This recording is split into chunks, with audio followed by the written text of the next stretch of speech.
Untuk selanjutnya kita sesi diskusi sedikit yang hal ini mungkin langsung dipimpin oleh Pak Alkafistikno. Jika ada pertanyaan, kemudian ada masukan dan sebagainya. Silakan Pak. Assalamualaikum warahmatullahi wabarakatuh. Yang kami hormati Bapak Camat Rimba Melintang, kemudian Datuk Penghulu Belenggade Hulu, beserta perangkat dan staf. Kemudian yang kami hormati Bapak Babinsa kita yang selalu setia mendampingi petani. Kemudian dari PT Mutiara Bumi, kemudian juga ada petani dari Bengkalis Pak ya, dari Duri Pak ya, dari Duri. Kemudian lagi bapak-bapak anggota kelompok tani, kemudian yang paling sangat mulia tuan rumah Bapak Yusdi, dan petani kita andalan dari Batu Hampar Pak Mujiono, ini terkenal di sana sebagai profesor pertanian. Memang luar biasa, jadi referensinya petani-petani yang ada di Batu Hampar bahkan Rokan Hilir. Pertama kali puji dan syukur kehadirat Allah Subhanahu wa taala karena pada sore yang berbahagia ini kita dapat bersama-sama berkumpul di sini dalam keadaan sehat walafiat. Berikut salawat dan salam tak lupa kita hadiahkan buat junjungan kita Nabi besar Muhammad SAW. Bapak-bapak yang kami hormati, kayaknya kita tidak pala diskusi, nanti kalau diskusi nggak ada pemecahannya, karena saya akan ini aja ke kelompok tani. Jadi ada ketentuan kelompok tani hari ini. Pertama, apabila kita membuat kelompok tani, itu pertama yang kita buat adalah berita acara, kemudian di SK-kan oleh penghulu, dan kemudian didaftarkan di Simluhtan namanya, Sistem Penyuluhan Pertanian. Kemudian lagi semua anggota kelompok taninya mengumpulkan KK, kemudian lagi menentukan titik koordinat lahan yang dimiliki oleh kelompok tani anggota kelompok tani masing-masing. Nah, apabila kita buat kelompok tani itu ketentuan baku, kemudian nanti menyusul akta notaris. Kenapa? Kalau kelompok tani kita tidak terdaftar di Sistem Penyuluhan Pertanian Nasional secara online, suatu ketika kita ingin mengakses bantuan dari APBN misalnya, jika proposal kita masuk tetapi di Simlutan kita tidak ada, itu otomatis nggak akan dilayani. Nah, jadi kita harus seperti itu sekarang, tuntutannya seperti itu. Untuk titik koordinat lahan ini baru beberapa bulan Pak Tomiri ya, baru beberapa bulan ini dituntut. Jadi misalnya kelompok tani muhajirin, kalau anggotanya 28 orang, 28 itu harus ada titik koordinatnya. Karena dengan titik koordinat itu akan bisa dipantau sampai pusat. Benar gak ini ada ada lahannya dan ada kegiatannya. Nah itu, jadi sekarang udah serba IT, jadi kita harus mengikuti. Itu, jadi jangan nanti mohon maaf misalnya baru dibentuk kelompok taninya, dipinta kakaknya, ini ada kecurigaan dan sebagainya. Itu persyaratannya.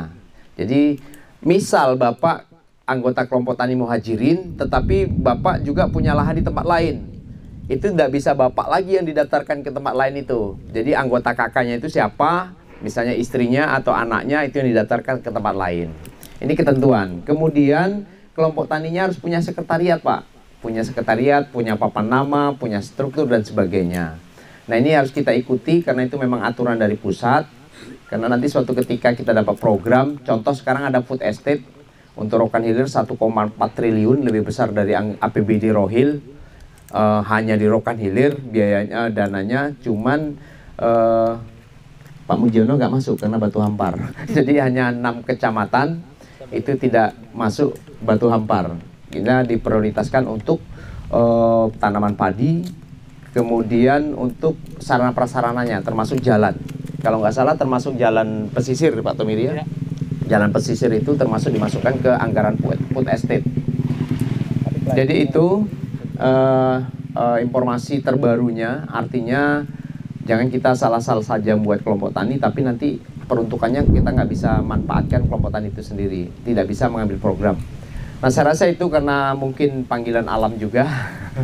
Kita Pak ini ingin mempublikasikan bahwasanya petani sudah berbuat, kemudian bekerja sama dengan pemerintah yang ada. Jadi kita hari ini nanti Pak mohon petunjuk Pak Yusdi, kita mau nanam perdana Pak, simbolis saja. Pak Camat, Pak Penghulu semua ikut nanam dan kemudian kita publikasikan bersama Pak. Nah itu, saya rasa itu dari kami. Kemudian satu lagi ada sekarang namanya pasar ID, Pak. Pasar ID itu yang punya BRI, tapi kelompok tani bisa bergabung. Jadi nanti sistem pemasarannya melalui media sosial. Ada aplikasinya seperti Shopee dan sebagainya itu, tapi BRI punya pasar ID namanya. Jadi nanti kita punya produksi, nanti yang jemput ke kita kurir mengantar ke pembeli. Nah, seperti itu pasarnya sekarang, karena pandemi dan sebagainya, dan itu tuntutan zaman hari ini, ya kalau bisa kita harus ikuti. Itu juga salah satu solusi untuk memasarkan produk kita. Itu, jadi ada pasar ID nanti, silakan. Karena tanah merah belum ada, Pak.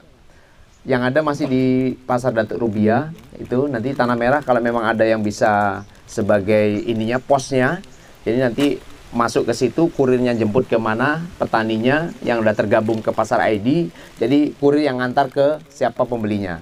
Karena pengalaman saya, kemarin saya hanya panen jagung berapa ratus batang, itu 3 jam selesai, Pak, habis. 3 jam jagungnya habis.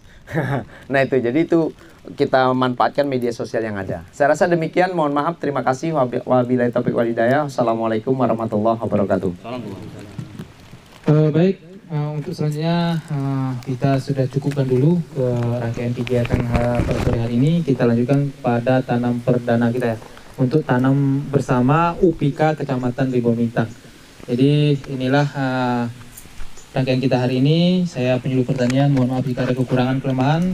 Dan saya akhiri, Assalamualaikum warahmatullahi wabarakatuh. Waalaikumsalam warahmatullahi wabarakatuh. Jadi ke lapangan ya? Kita Pak sebentar ke situ, ke depan untuk menanam ya? Menanam. Jadi sambil berjalan saya dapat informasikan bahwa di Lenggah Dahulu ada satu kelompok tani baru Pak di Beting. Itu Bapak Ilham ya?